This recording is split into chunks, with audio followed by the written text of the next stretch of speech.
dans ma citadelle, je suis ravie de vous retrouver aujourd'hui pour une nouvelle vidéo sortie littéraire. Ne vous faites pas attention à mes rougeurs, j'ai pas mal pris le soleil et j'ai une peau avec pas mal d'intolérance et entre le soleil, le pollen, l'alimentation qui se diversifie, j'ai fait pas mal de plaques d'urticaire, donc c'est normal. Ce n'est pas un coup de soleil, autant à l'arrière c'est un coup de soleil, autant sur le devant c'est vraiment mes plaques d'urticaire qui me gênent au quotidien. Donc hormis cette petite aparté avec les aléas du printemps, je vais vous parler des sorties littéraires du mois de juin. Bien entendu, elles ne sont pas toutes dans cette vidéo, mais je vais vous présenter celles que j'ai repérées. Et croyez-moi qu'il y en a quand même pas mal.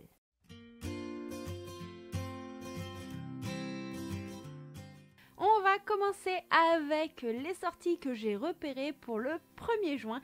Il y a une sortie de bande dessinée qui me fait de l'œil et que j'attends depuis que les autrices en ont parlé. Il s'agit du Jardin des Fées de Audrey Holweth et Nora Moretti, qui est la nouvelle saga qui va sortir en ce mois de juin. C'est une saga qui va mettre en avant des petites fées, un jardinier. Ces petites fées conçoivent un miel qui soigne un petit peu tous les maux du quotidien. Ce jardiniers gardent leur existence secrète, mais afin que leur existence ne soit pas dévoilée au monde, il les nourrit et bien entendu, il va trouver un jardin où les fleurs qui permettent de nourrir les fées sont représentées en masse. Voilà un petit peu, j'ai très hâte de découvrir cette bande dessinée parce que vous connaissez tous mon amour pour Princesse Sarah, qui est une bande dessinée créée par ces deux autrices, et du coup les voir dans un autre registre toutes les deux, et j'ai vraiment très envie.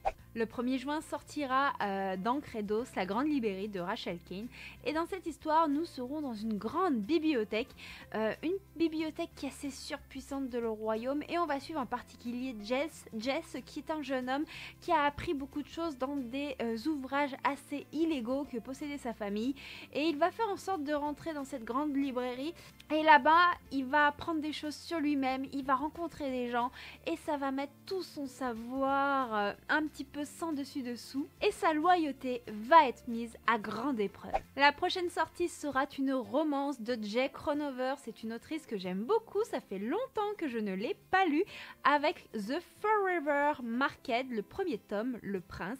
D'après ce que j'ai compris, ce sera une duologie, et donc ici nous serons dans un schéma de retrouvailles.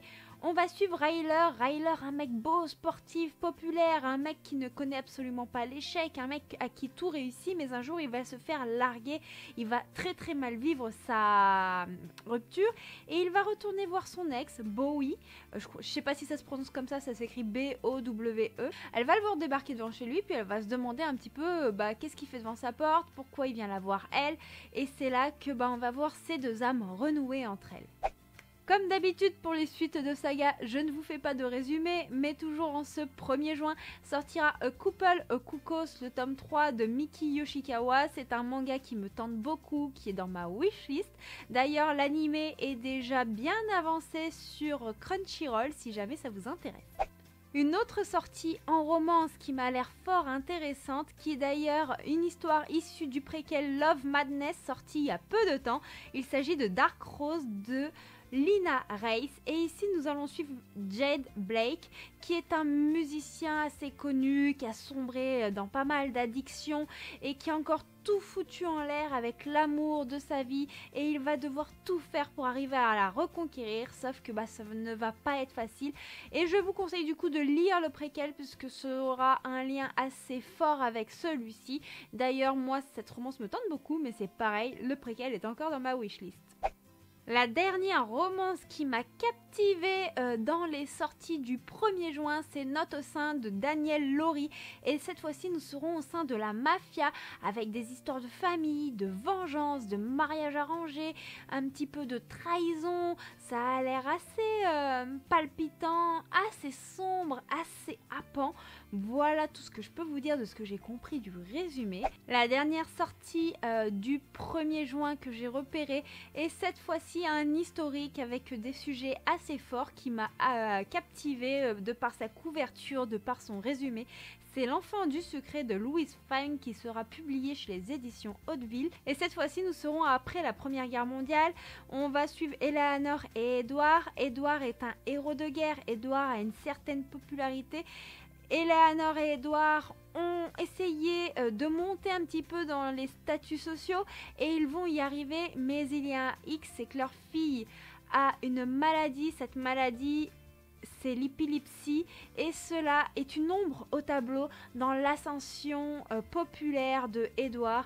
Il va falloir cacher cette fille pour pas qu'on découvre son secret et en même temps gérer la maladie de la jeune fille.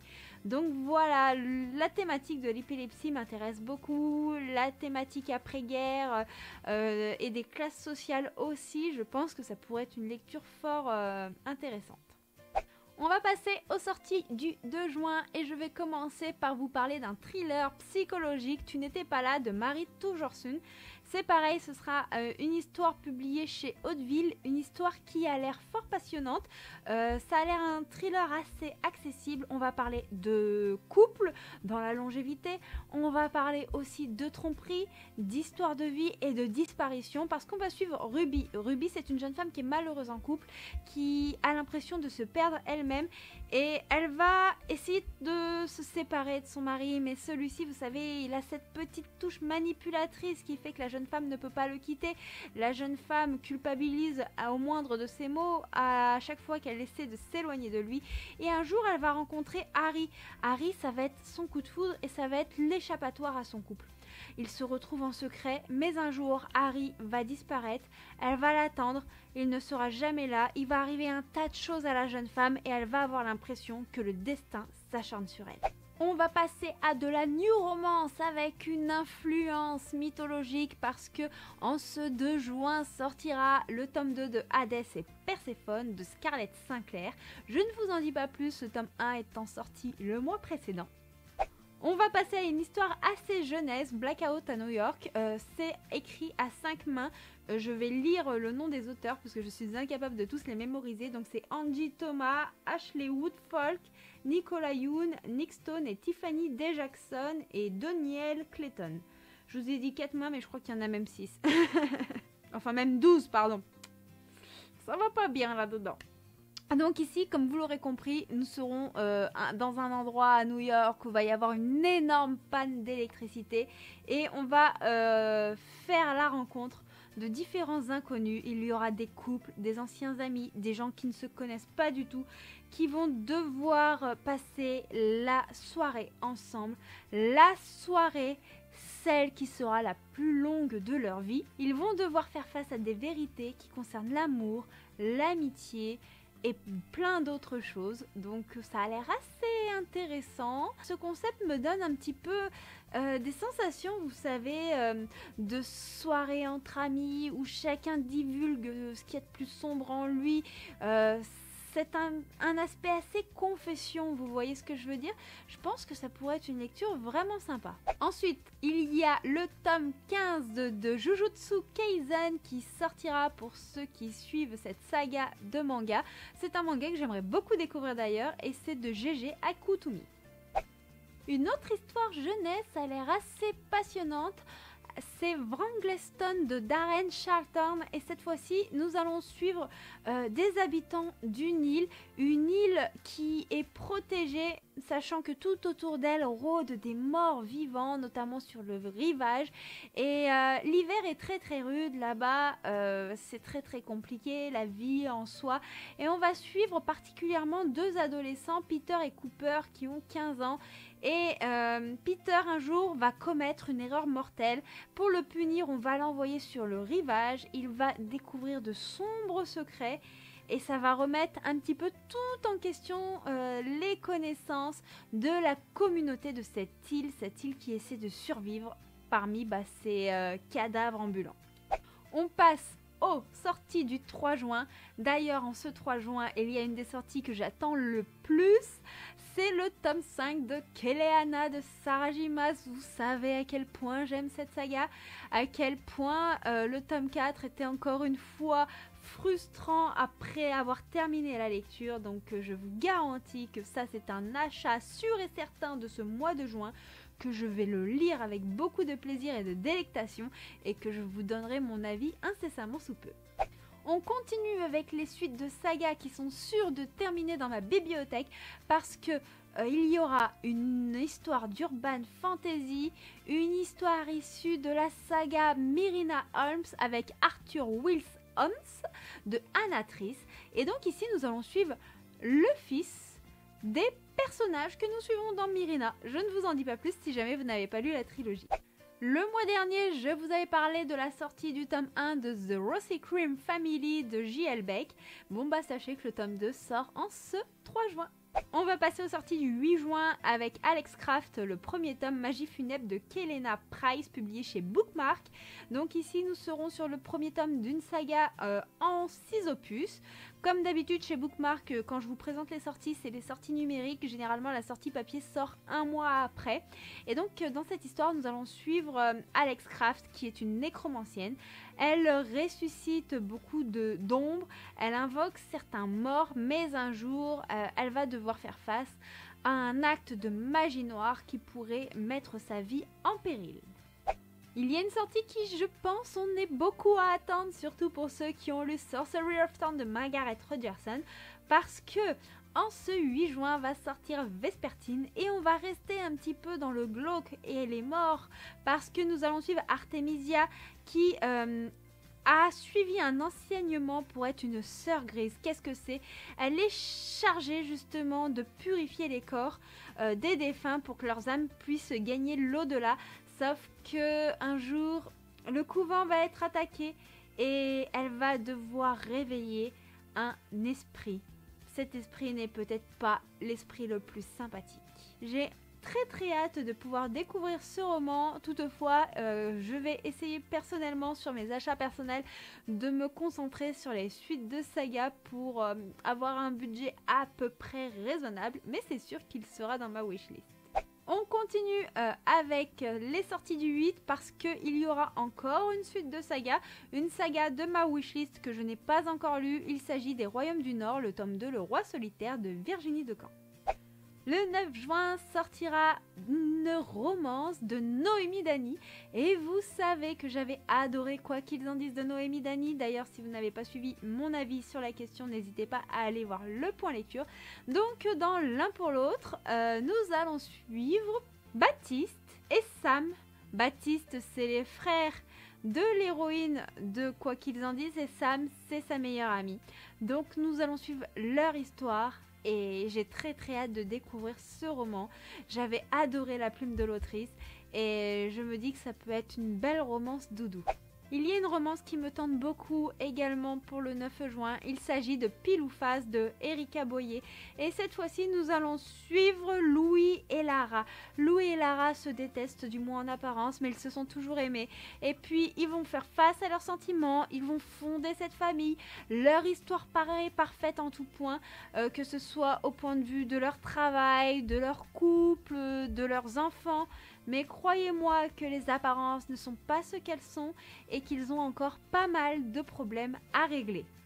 Il y a une sortie qui m'intrigue beaucoup, qui est la dernière sortie que j'ai relevée pour le 9 juin, Girl Serpent Thorn de Melissa Barchadoust, j'espère que je prononce bien, et nous allons suivre une princesse qui a reçu une malédiction, c'est-à-dire que au toucher, elle est venimeuse, un petit peu comme un serpent.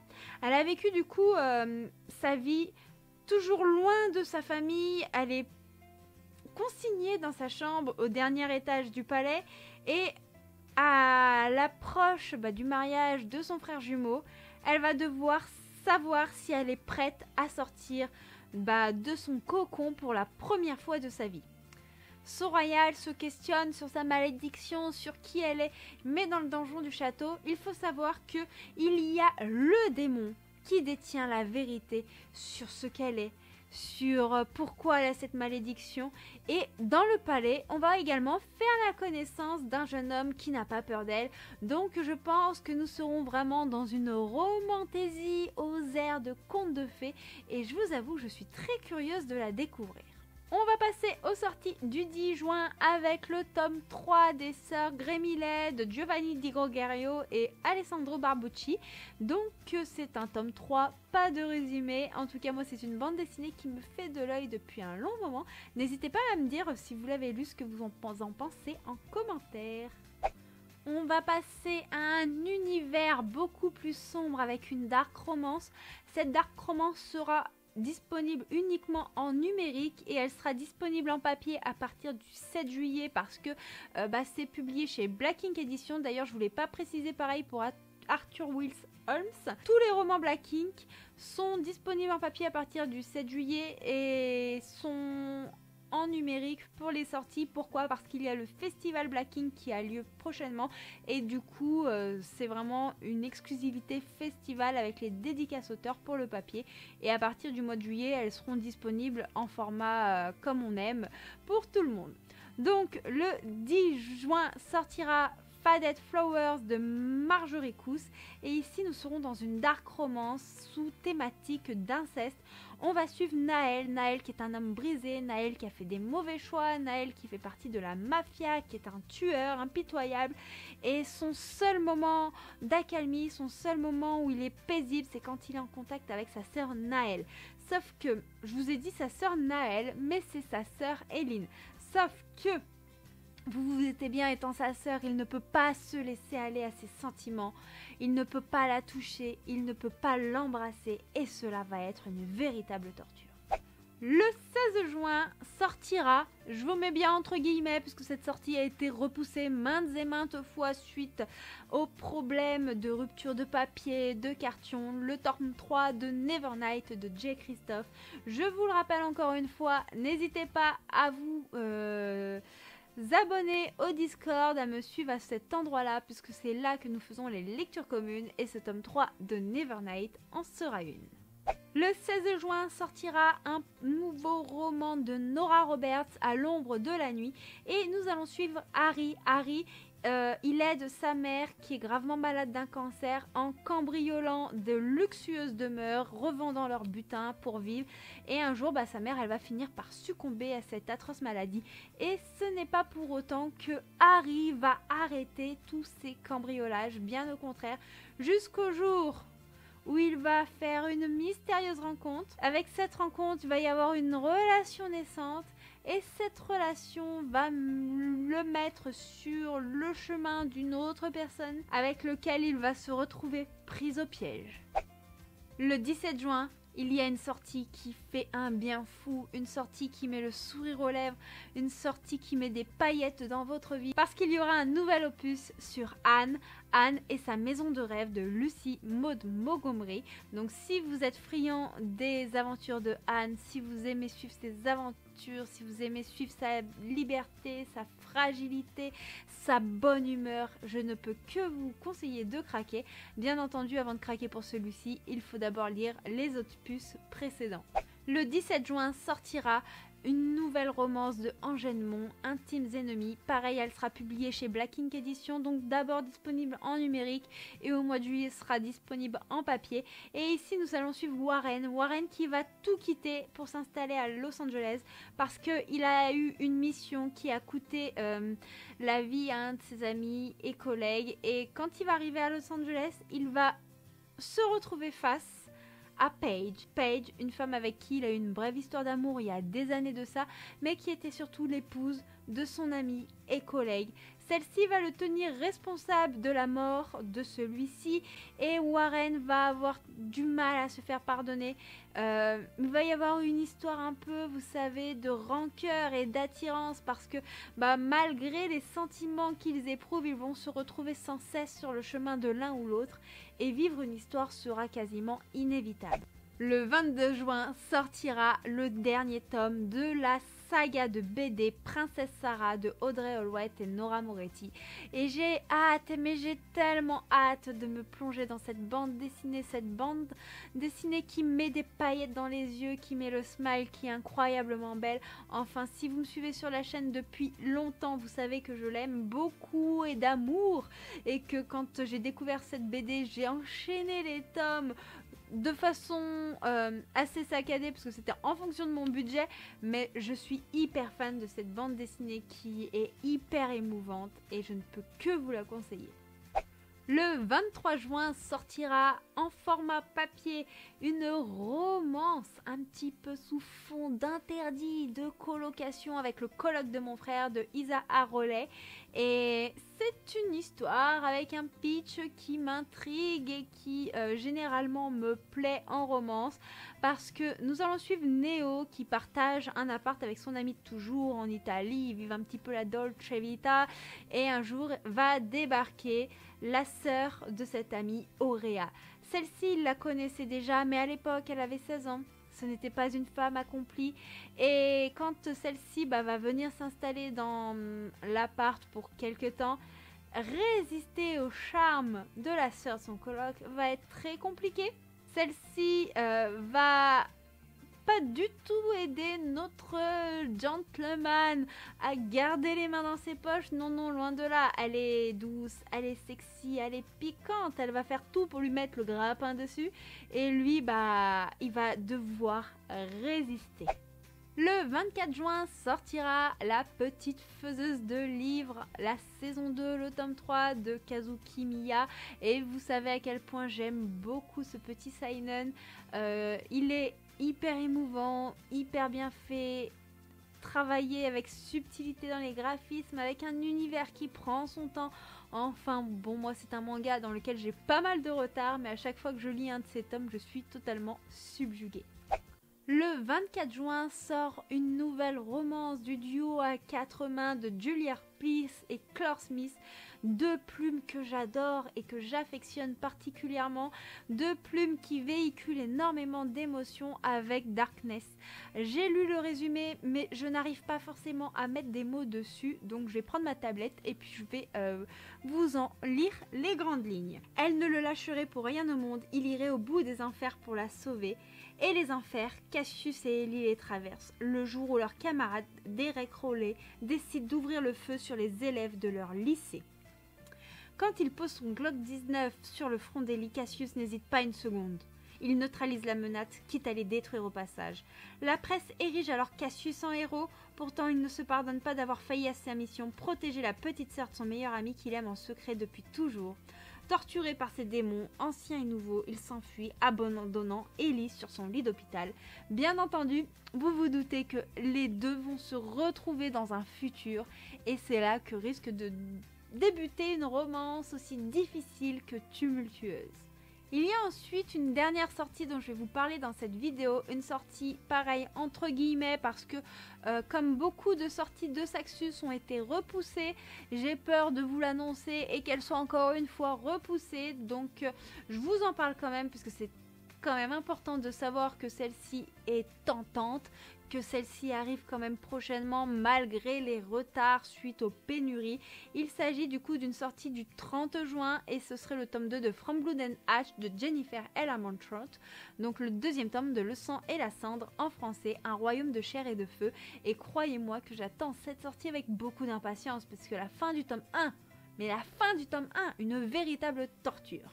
Voilà, ce sera tout pour cette vidéo sortie littéraire. J'espère qu'elle vous aura plu, j'espère qu'elle aura pu vous aiguiller sur certaines sorties qui ont l'air vraiment trop alléchantes.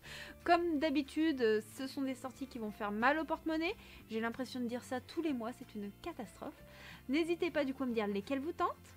À citer d'autres sorties qui vous tentent que je n'ai pas forcément citées dans cette vidéo si vous en connaissez un petit peu les dates. Et puis je vous dis à très bientôt pour une prochaine vidéo. Ciao, ciao!